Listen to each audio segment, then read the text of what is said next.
Greetings, tubers. On Point Gambling. We're back again.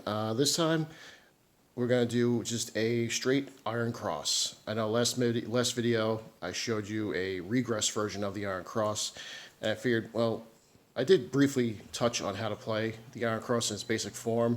I figured, well, might as well just run a quick video showing you how to do the iron cross in its most basic form. It is, once again, a strictly light side strategy. There's no don't pass, no don't come. You can play them if you're the shooter. Usually the straight basic part of the strategy doesn't call for it. So if you are the shooter, your choice. Bet the table minimum on the don't pass or the pass. But for the rest of the strategy, it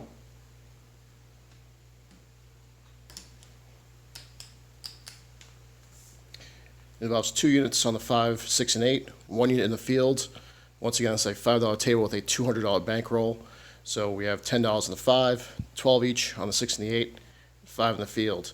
This way, every number is covered except for the 7. The only way you can lose is via the 7. So we're going to just do it really quickly. I have enough for roughly 5 shooters, so we'll do either 5 shooters or 36 rolls, whichever generally comes first. Bets will be off on the come out, so we'll establish a point first. For the sake of the video, I will leave the bets on the field as they are right now, but they will be off for the come out. Now the point's 10.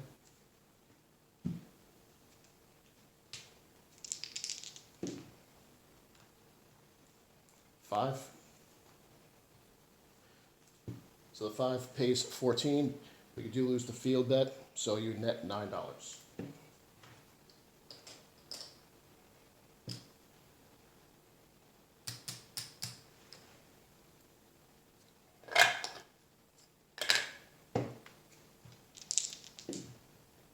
Another 5. Let's make it easy. I'll just drop $1 so you can get paid 15 for 1.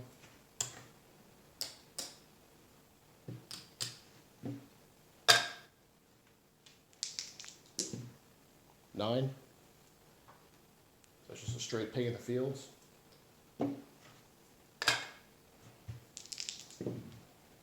Another 9.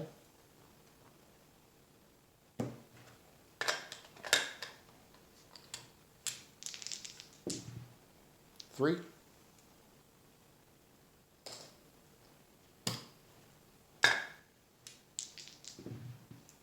And 7 out.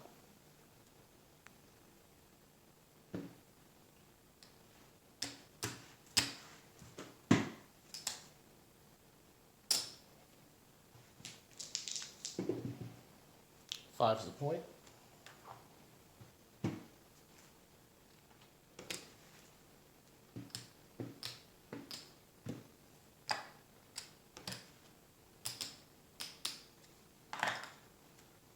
So once you establish a point, you drop the deal with $34, have them go on the 5, 6, and 8 for 10, 12, and 12. And make sure you keep track of your field bet. If you do lose it, if you roll a 5, 6, or 8, you will need to replace it yourself. So just keep that in mind.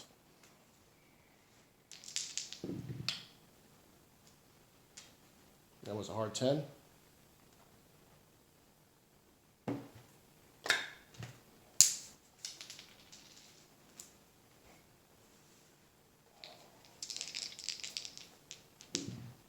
And 7 out.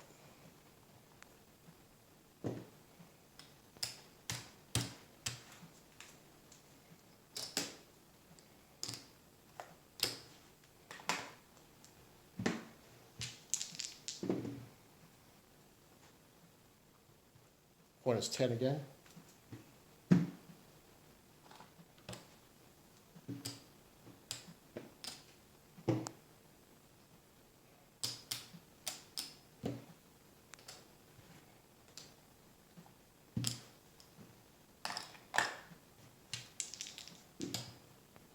$8.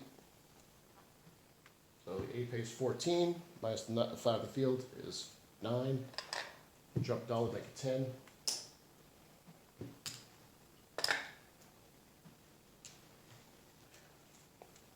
You've seen this done in other videos. The deals do it's called off and on. I didn't take the field bet down. I just collected $10 because I would have collected 15. They would have taken the field and put the field back out. So Just makes it a little bit easier. 4.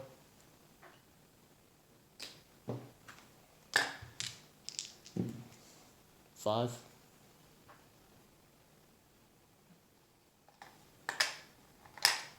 'Once again, drop a dollar. Collect the 15.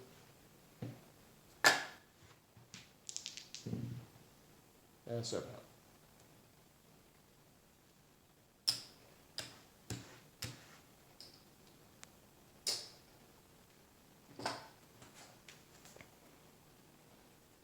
Don't forget to do all these wonderful things for my channel. Appreciate it.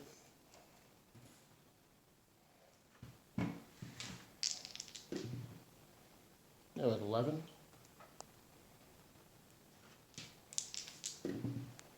12. 4. So we have a point of 4.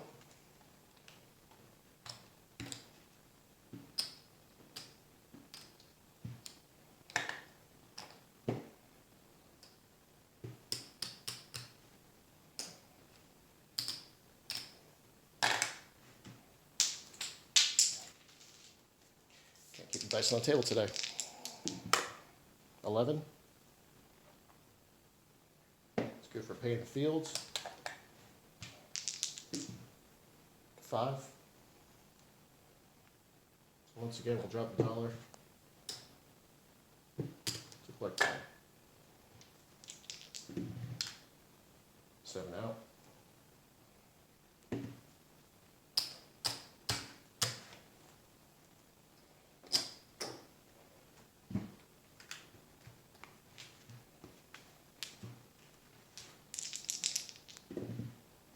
And points 10.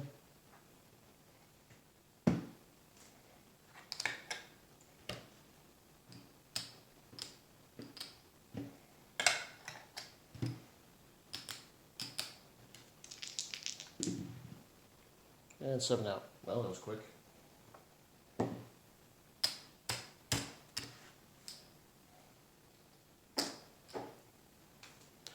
So, wasn't the ideal way that this would have been played. Obviously, short roll is going to kill you on the strategy because, like I said, it's strictly a light side strategy.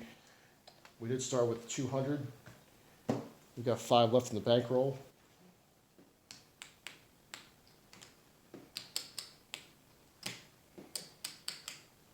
Made 75, so $80 left. Lost 120 on that session. It's not a bad strategy, even though my short session here doesn't indicate that. It's actually a pretty decent strategy. You just need to cash several times before the, was it 34 plus 5, $39 on the table before you cover that in case you do 7 out. That's why it's generally, like, I would prefer to do this in higher units. Like on my previous video, I did a regression strategy where I started with 5 units each on the 5, 6, and 8. So you had 25, 30, and 30. And then do 15 in the field, try and get 3 score hits, and then pull everything down to this level, or if you wanted to even do 3 units where you do 15 on the 5, 18 on the 6 and the 8, and 10 in the field. That works too. That's like one step above this. You generally want to always keep the field bet at least 1 unit lower than your place bets. This way you're not, if you hit the 5, 6, or 8, you're not basically making a wash. If I played 10 in the field in this strategy, the 5, 6, and 8 paid $14 on a $10 bet or a $12 bet, minus 10 from the field, so you'd only be netting $4 each time. Of course, if the field numbers hit, you'd be making $10 each time. So there is a balance, but you have the most odds of rolling the 5, 6, or 8, so it's better to err on the side of caution and let those be a little bit bigger than your field bet. So stick around. We got some more versions of the Iron Cross coming up. There's one called the Iron Crapper, which I'll get to next. And until next time, we'll see you on the channel.